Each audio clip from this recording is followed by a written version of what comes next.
नमस्कार, मैं रवीश कुमार। कुचलना और कुतरना दोनों में अंतर होता है। एक दौर था जब लोकतंत्र एक ही बार में कुचल दिया जाता था। अब धीरे धीरे कुतरा जाता है, जैसे चूहा कुतरते कुतरते किसी चीज को खा जाता है।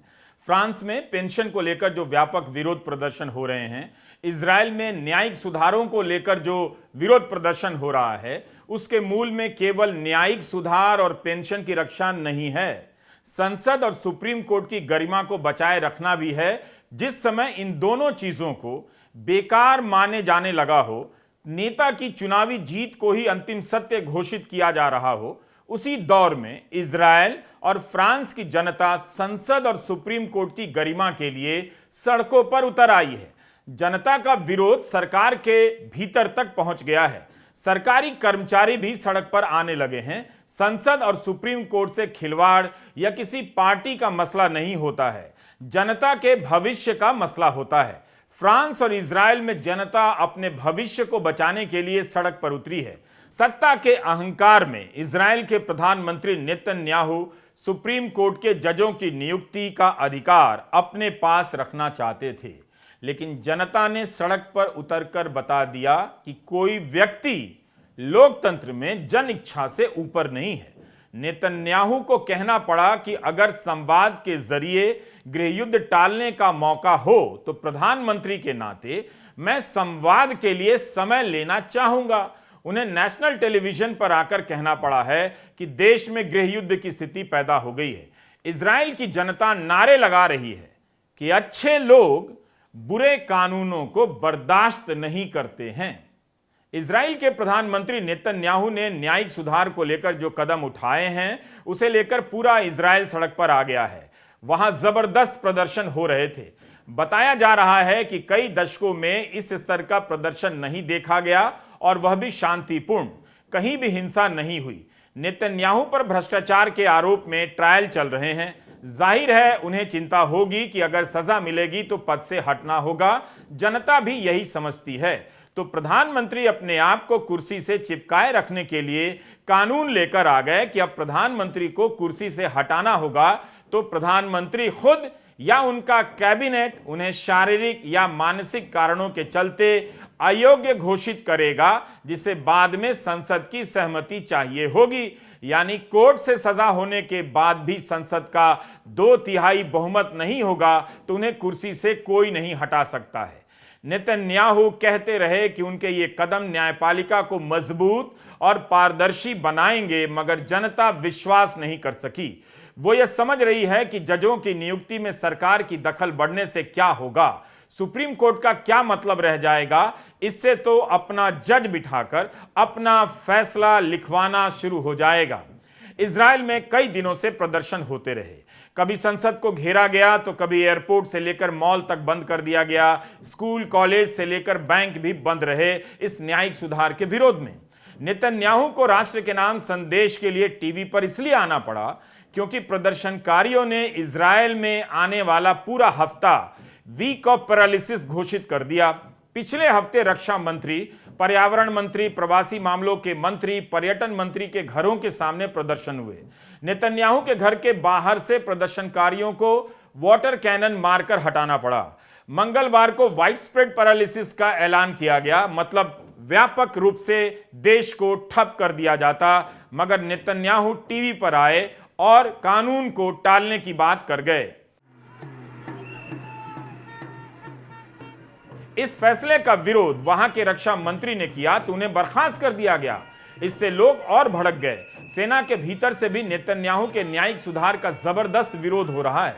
उन्हें पता चल गया होगा कि जब लोकतंत्र नहीं रहता है तो सेना उस देश की नहीं, तानाशाह की रक्षा करने वाली इकाई बन जाती है।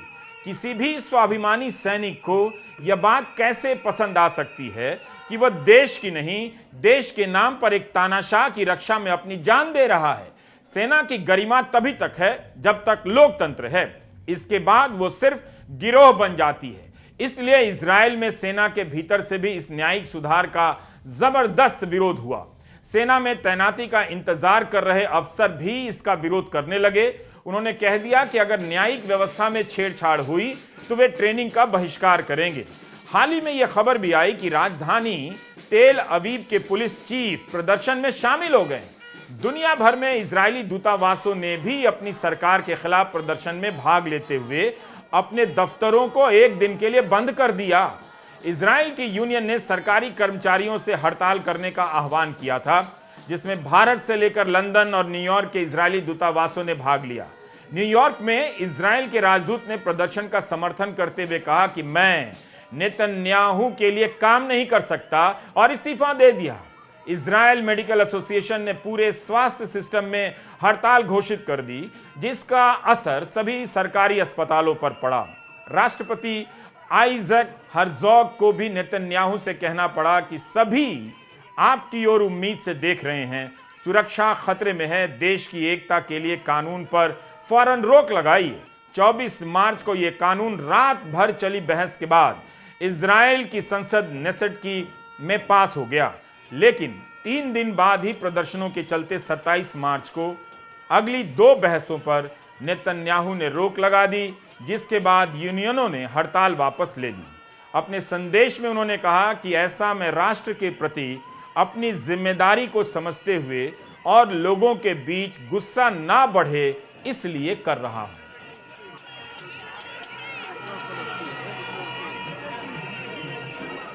क्रोनोलॉजी समझिए। पहले जज अपने हिसाब से नियुक्त कर दो, फिर फैसले को अपने हिसाब से लिखवा लो और कहो कि कोर्ट का फैसला है, मानो।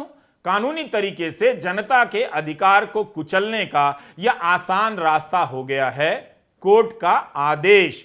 इसलिए कोर्ट पर हमला हो रहा है, उसका राजनीतिक इस्तेमाल हो रहा है और ऐसे लोग जज की कुर्सी पर बिठाए जा रहे हैं जो पार्टी के हिसाब से फैसला दें, संविधान के हिसाब से नहीं। मैं इजराइल और दुनिया के दूसरे देशों की बात कर रहा था। ऐसे में वकीलों की फौज का भी कोई मतलब नहीं रह जाएगा। वकील भी ये सोच लें, एक वकील बनने में कोई जीवन लगाता है, सैकड़ों किताबें पढ़ता है, मगर जज ही पार्टी का आदमी बनेगा तो वकील क्या करेगा? उसकी जगह पार्टी का व्हाट्सएप मैसेज ही चला जाएगा कि क्या फैसला देना है। अगर ऐसा लोकतंत्र दुनिया के किसी और मुल्क को चाहिए तो क्या किया जा सकता है, मगर इजराइल के लोगों ने साफ कर दिया, हमें नहीं चाहिए। जनता सड़क पर आ गए कि हमें पार्टी का और सरकार का जज नहीं चाहिए। जनता ने यह जिम्मेदारी अपने ऊपर ले ली कि लोकतंत्र बचाना केवल विपक्ष का काम नहीं, उसका भी है। बहुत दिनों तक सरकार इन प्रदर्शनों को खारिज करती रही, कुछ मामूली चरमपंथियों का विद्रोह बताती रही। अंत में उसे सच्चाई का सामना करना पड़ गया, न्यायिक सुधार को टालना पड़ा। इजराइल के प्रधानमंत्री नेतन्याहू कह रहे हैं कि वे न्याय व्यवस्था में पारदर्शिता लाने के लिए ऐसा कर रहे हैं। नेतन्याहू की पार्टी के नेताओं और समर्थकों ने सुप्रीम कोर्ट पर हमला बोल दिया। आप चाहें तो इस खबर को बीच में पलट सकते हैं। भारत की खबर बता रहा हूं। हाल ही में चीफ जस्टिस को ट्रोल किया गया और ट्विटर पर सुप्रीम कोर्ट को लेकर अमर्यादित अभद्र बातें कही गई इंडिया में। 17 मार्च के इंडियन एक्सप्रेस की इस खबर पर नजर डाल लीजिए। सुप्रीम कोर्ट के चीफ जस्टिस DY चंद्रचूड़ को ऑनलाइन ट्रोल किया जाने लगा। महाराष्ट्र में शिंदे सरकार का गठन संवैधानिक है या नहीं, इस मसले पर चीफ जस्टिस के नेतृत्व वाली संवैधानिक पीठ में सुनवाई चल रही है। राज्यपाल की भूमिका को लेकर उनकी सख्त टिप्पणियों ने एक राजनीतिक तबके को परेशान कर दिया और उनके बारे में ट्विटर पर अमर्यादित टिप्पणियां की जाने लगी। ट्रोल करने वाले ज्यादातर सत्ताधारी दल से सहानुभूति रखने वाले दिखे। इसे लेकर 16 मार्च को 13 विपक्षी दलों ने राष्ट्रपति द्रौपदी मुर्मू को पत्र लिखा कि यह सही नहीं हो रहा है। कांग्रेस के राज्यसभा सांसद विवेक तनखा ने यह पत्र लिखा है, जिसे 13 विपक्षी दलों ने समर्थन दिया है। 26 नवंबर 2021 को संविधान दिवस पर पूर्व चीफ जस्टिस NV रमना ने भी कहा था कि सोशल मीडिया में जजों पर निजी हमले बढ़ते जा रहे हैं। अब आइए इजराइल। नेतन्याहू के समर्थक कह रहे हैं कि सुप्रीम कोर्ट इजराइल की जनता का प्रतिनिधित्व नहीं करता है, वो काफी एलीट है, कुलीन है, संभ्रांत है। इजराइल में एक स्वतंत्र कमेटी जजों की नियुक्ति करती है। एक जज की नियुक्ति तभी होती है जब राजनेता और जजों के बीच नाम पर सहमति बनती है। सरकार चाहती है कि उसका दबदबा बढ़े। यह उदाहरण इसलिए दिया गया कि अमेरिका में जजों की नियुक्ति सरकार करती है, लेकिन इजराइल की जनता ने अमेरिका के इस मॉडल को नकार दिया। इजराइल की जनता को शक हो गया कि इस तरह से सरकार अपना जज कुर्सी पर बिठाना चाहती है। अगर ऐसा हो गया तो कोर्ट के इस्तेमाल से जनता के ही अधिकार कुतर दिए जाएंगे। इजराइल के न्यायिक सुधार के तहत सुप्रीम कोर्ट सरकार की जूनियर पार्टनर बन सकता था। संसद चाहेगी तो सुप्रीम कोर्ट के फैसले को पलट सकती है। संविधान के बुनियादी तत्वों की समीक्षा और बदलने का राजनीतिक दलों के पास अधिकार मिल जाएगा। नेतन्याहू की सरकार जिस तरह के न्यायिक सुधार लाना चाहती है उस तरह की बातें भारत में भी सुनाई देने लगी है, बस जनता को दिखाई नहीं दे रही है। भारत में भी जजों की नियुक्ति को लेकर विवाद चल रहा है। भारत के कानून मंत्री के बयानों की तमाम हेडलाइन बता रही है कि सरकार किस इरादे से आगे बढ़ सकती है। हाई कोर्ट और सुप्रीम कोर्ट सरकार नहीं है, यह कानून मंत्री का बयान है। सुप्रीम कोर्ट चेतावनी नहीं दे सकता, जनता मालिक है, यह भी कानून मंत्री का बयान है। न्यायाधीशों की नियुक्ति प्रशासनिक मामला है, न्यायिक नहीं, यह भी कानून मंत्री का बयान है। कानून मंत्री ने एक ट्वीट को ट्वीट कर दिया जिसमें लिखा है कि सुप्रीम कोर्ट ने संविधान को हाईजैक कर लिया है।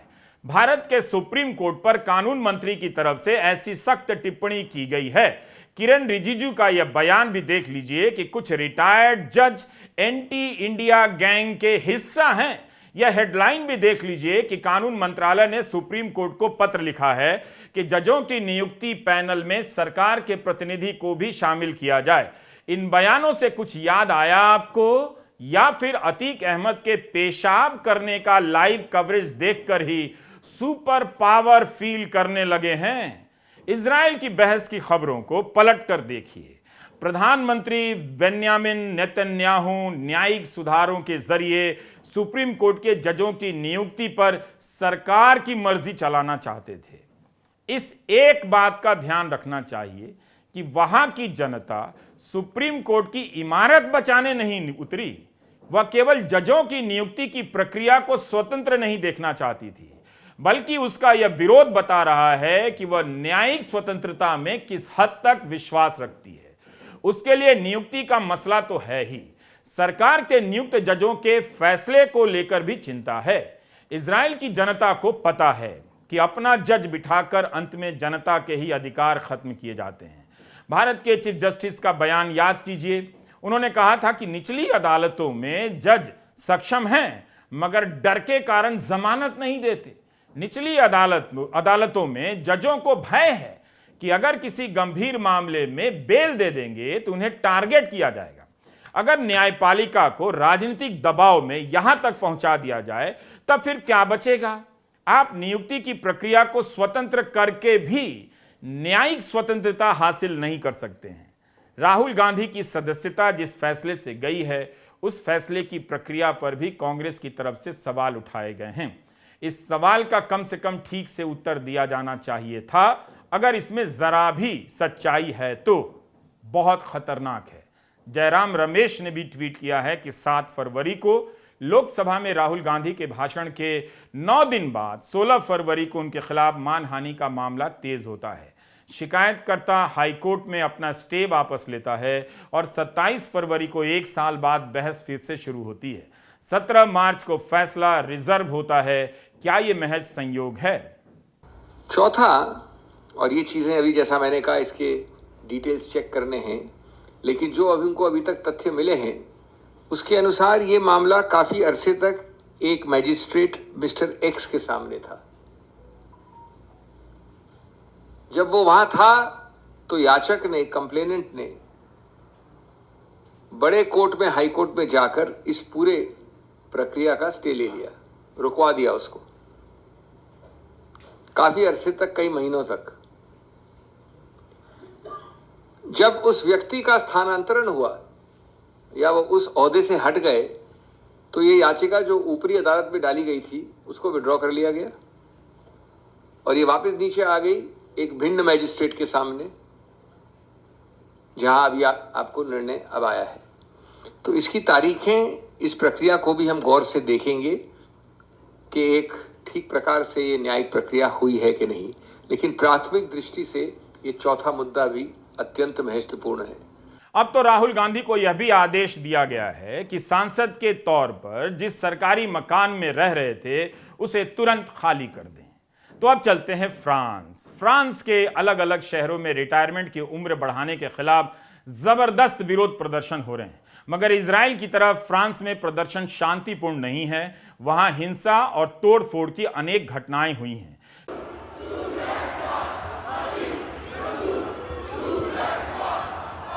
कई जगहों पर प्रदर्शन हिंसक हो गया और पुलिस पर भी हमला हुआ, दुकानें तोड़ी गईं।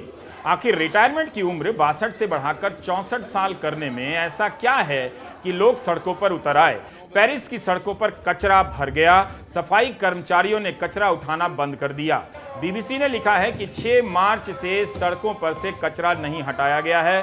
स्कूलों के टीचर भी इसमें शामिल हैं, उनके छात्र भी विरोध प्रदर्शन में हिस्सा ले रहे हैं। रेलवे के कर्मचारी भी विरोध प्रदर्शन कर रहे हैं। मीडिया रिपोर्ट के अनुसार 2/3 फ्रांस इस सुधार के खिलाफ है। फ्रांस के राष्ट्रपति मैक्रों की लोकप्रियता घटकर आधी रह गई है। सरकार की तरफ से दलील दी जा रही है कि 2030 तक पेंशन भोगियों की संख्या 2 करोड़ हो जाएगी। इससे सरकारी खजाने पर बहुत बोझ बढ़ेगा, बजट घाटा बढ़ता चला जाएगा। इकोनॉमिस्ट ने भी लिखा है कि 2004 के आंकड़े के अनुसार 1 करोड़ 30 लाख पेंशन भोगी हैं। फ्रांस अपने जीडीपी का 14% पेंशन पर खर्च करता है। अमीर देशों की तुलना में फ्रांस पेंशन पर 2 गुना पैसा खर्च कर रहा है। मैक्रों की सरकार इस सुधार को पास करने के लिए तमाम यूनियनों से कई दौर की चर्चा कर चुकी है। संसद में 175 घंटे की बहस हुई। जिस तरह से भारत में कृषि कानून बिना किसी चर्चा के लाए गए, उस तरह से नहीं हुआ। इस सुधार पर काफी विचार विमर्श हुआ है। सभी यूनियनों ने ऐसा करने से मना किया। सरकार सहमति नहीं बना पाई और फ्रांस में कई दौर की राष्ट्रीय हड़ताल भी हुई कि मैक्रों इस सुधार को न लाएं। मगर मैक्रों को लगा कि संसद में बहुमत नहीं प्राप्त होगा, तो उन्होंने संविधान के विशेष प्रावधान का इस्तेमाल किया। आर्टिकल 49.3 का इस्तेमाल कर इसे पास करा लिया। फ्रांस की जनता अब इस बात से भड़क गई है कि संसद को बाईपास कर इस कानून को क्यों पास कराया गया।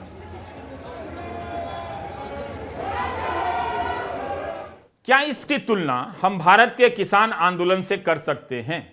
कई मामलों में कुछ हद तक कर सकते हैं, मगर एक मामले में नहीं। फ्रांस में प्रदर्शन हिंसक है। भारत में किसानों ने साल भर तक अहिंसक प्रदर्शन किए। कुछ अपवादों को छोड़ दीजिए, तब भी अहिंसक बने रहे जब गोदी मीडिया ने भारत के किसानों को आतंकवादी कह दिया। मगर काफी कुछ समानताएं देखी जा सकती हैं।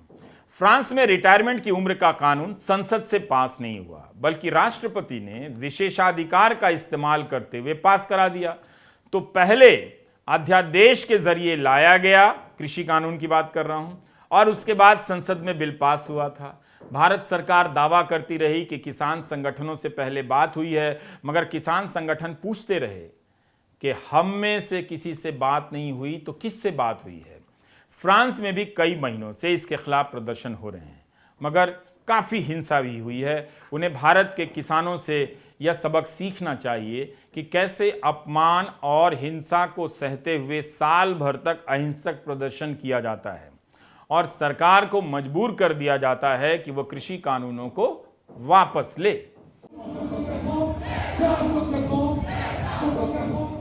फ्रांस में जनता को यह बात नागवार गुजरी है कि संसद को कैसे बाईपास कर दिया गया। विपक्ष भी भड़क गया और नेशनल असेंबली में सरकार के खिलाफ अविश्वास प्रस्ताव लाया गया।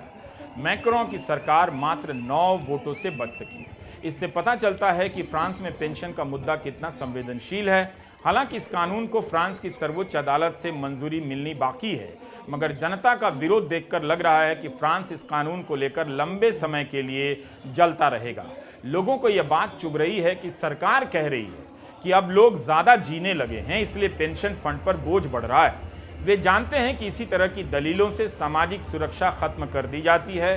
दुनिया भर में इसी रास्ते से सामाजिक सुरक्षा खत्म की गई है। मीडिया रिपोर्ट के अनुसार ओपिनियन पोल में 78% लोग सरकार के इस फैसले के खिलाफ हैं। 2030 से रिटायर होने की उम्र 62 से 64 कर दी जाएगी। पूरी पेंशन प्राप्त करने की न्यूनतम उम्र को हर साल 3 महीने बढ़ा दिया जाएगा।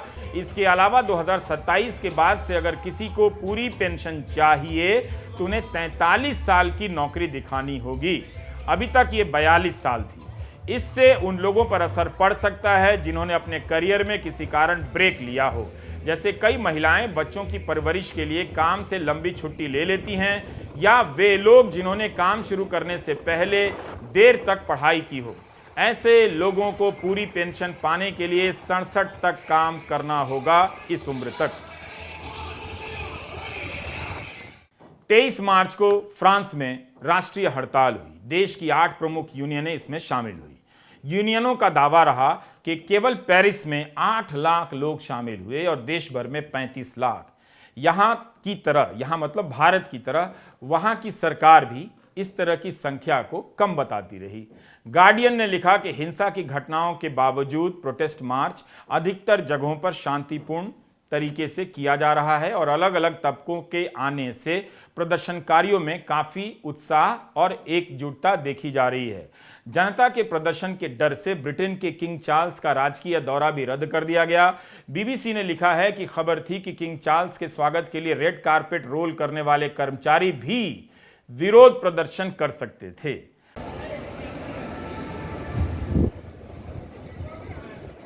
पेरिस में 900 से अधिक जगहों पर आगजनी की घटना हुई है।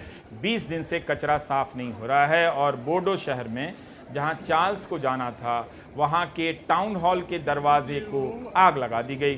तो मैक्रोन सरकार ने चार्ल्स से अपना दौरा टालने के लिए कह दिया। आपको उमर खालिद का केस याद होगा। अमेरिका के तत्कालीन राष्ट्रपति ट्रंप का दौरा होना था, इसकी कोई सार्वजनिक सूचना नहीं थी। फिर उमर पर आरोप लगा दिया गया कि उसने कथित तौर पर ट्रंप के आने पर दंगों का षड्यंत्र रचा। ट्रंप के आने की जानकारी न्यूज़ में भी नहीं थी, मगर पेरिस में आशंका है कि लाल कालीन बिछाने वाले बगावत कर सकते हैं। फिर भी किसी को जेल में नहीं डाला गया और ना ही मजबूर किया गया कि आप सरकारी कर्मचारी हैं तो हर हाल में दरी कालीन बिछाते रहेंगे। अब थोड़ी बात मदर ऑफ डेमोक्रेसी की कर लेते हैं। ये दुनिया में एक ही है। ऑर्डिनेंस फैक्ट्री के हजारों कर्मचारी निजीकरण के खिलाफ विरोध कर रहे थे। इसके लिए मदर ऑफ डेमोक्रेसी की संसद में बाकायदा एक कानून पास हुआ। संदर्भ यह था कि मोदी सरकार की कैबिनेट ने 16 जून 2021 को फैसला किया कि 41 आयुध कारखाना बोर्ड को 7 निगमों में बांट दिया जाएगा ताकि कारखानों को आधुनिक बनाया जा सके। रक्षा क्षेत्र में काम कर रहे मजदूर संगठनों का दावा था कि मोदी सरकार इसके बहाने इन कारखानों का निजीकरण करने जा रही है। इन संगठनों ने 26 जुलाई से भी सभी कारखानों में हड़ताल करने का ऐलान किया। इन कारखानों में करीब 74,000 कर्मचारी काम करते थे। इसी हड़ताल को रोकने के लिए सरकार 30 जून 2021 को अध्यादेश लेकर आ गई। इसके अनुसार जो भी व्यक्ति अवैध हड़ताल शुरू करता है या उसमें जाता है या ऐसी किसी भी हड़ताल में भाग लेता है, उसे 1 साल के लिए जेल हो सकती है। 10,000 रुपए तक का जुर्माना भी हो सकता है। अगर कोई इस हड़ताल के लिए चंदा भी देगा तो उसे 2 साल तक की जेल हो सकती है और 15,000 रुपए तक का जुर्माना। आयुध कारखानों में कामकाज चलते देने के लिए पुलिस अधिकारी एक्शन ले सकते हैं और हड़ताल में शामिल होने वाले को बिना जांच के भी बर्खास्त किया जा सकता है। क्या आपको याद भी है कि मदर ऑफ डेमोक्रेसी में ऐसा अध्यादेश लाया गया था कि हड़ताल में जाने पर जेल की सजा होगी, चंदा देंगे तो ज्यादा सजा होगी। इस अध्यादेश को अगले 6 महीने तक लागू रहना था और जरूरत पड़ने पर 6 महीने के लिए और बढ़ाया जा सकता था। यही नहीं, मदर ऑफ डेमोक्रेसी यानी भारत में भी पेंशन एक संवेदनशील मुद्दा है। सरकारी कर्मचारियों ने शांतिपूर्ण तरीके से कई राज्यों में यह लड़ाई जीत ली है। पूरी तरह से भले ना जीती हो, मगर पेंशन का पुराना सिस्टम लागू हो यह राजनीति के केंद्र में आ गया है। कर्मचारी पेंशन के लिए विरोध प्रदर्शन में ना जा सकें, उसके लिए मदर ऑफ डेमोक्रेसी में अलग तरीका निकाला गया है। 14 मार्च को महाराष्ट्र में भी पेंशन को लेकर व्यापक प्रदर्शन हुए हैं। इन प्रदर्शनों को देखते हुए सरकार को कहना पड़ा कि नई पेंशन स्कीम में पुरानी पेंशन स्कीम की सुविधाओं को लागू करने का प्रयास किया जाएगा। इसके बाद महाराष्ट्र में पेंशन बहाली का आंदोलन स्थगित कर दिया गया, लेकिन उत्तर प्रदेश में भी इस तरह के आंदोलन हुए हैं। 21 मार्च के इंडियन एक्सप्रेस में हरिकिशन शर्मा की रिपोर्ट में बताया गया है कि joint forum for restoration of old pension scheme ने देश भर में जिला स्तर की रैली निकालने का आह्वान किया था। इसे रोकने के लिए केंद्र सरकार के कार्मिक और प्रशिक्षण विभाग ने सभी मंत्रालयों को पत्र जारी कर कहा है कि आपके मंत्रालय के तहत आने वाले कर्मचारियों को हतोत्साहित किया जाए कि वे किसी प्रदर्शन में हिस्सा ना लें। यह भी सुझाव दिया गया कि हड़ताल के दौरान कर्मचारियों को किसी तरह की छुट्टी ना दी जाए। हड़ताल में हिस्सा लेने वाले कर्मचारियों की सूची शाम तक कार्मिक और प्रशिक्षण विभाग को दे दी जाए। रिपोर्ट में लिखा है कि ऑर्डर पर कार्रवाई करते हुए पशुपालन और डेयरी विभाग ने अपने कर्मचारियों को चेतावनी जारी कर दी कि अगर पुरानी पेंशन स्कीम के लिए स्ट्राइक में कोई हिस्सा लेता है तो उसके खिलाफ उचित दंडात्मक कार्रवाई की जाएगी। फ्रांस, इजराइल और मदर ऑफ डेमोक्रेसी भारत की इन खबरों को एक साथ पलटते हुए आपको लोकतंत्र का भविष्य कैसा दिखता है? भारत के चैनलों पर जब तक पेशाब का सीधा प्रसारण होता रहेगा, लोकतंत्र को कोई खतरा नहीं है। आपके विवेक को नष्ट करने की इतनी आजादी आपको कहां मिलेगी? तभी तो भारत की जनता घर बैठे टीवी देख रही है कि विपक्ष कहां है, दिखाई नहीं देता है। जानती है कि विपक्ष को नहीं दिखाया जाता है, पेशाब का सीधा प्रसारण किया जाता है। उधर फ्रांस और इजराइल की जनता इस तादाद में सड़कों पर उतर आई है कि जनता ही विपक्ष के रूप में दिखाई देने लगी है। ये प्रदर्शन बता रहे हैं कि विपक्ष हमेशा जनता के बीच होता है, जनता ही विपक्ष होती है। कमाल है, भारत में जनता को जनता ही नहीं दिखाई दे रही है। नमस्कार, मैं रवीश कुमार।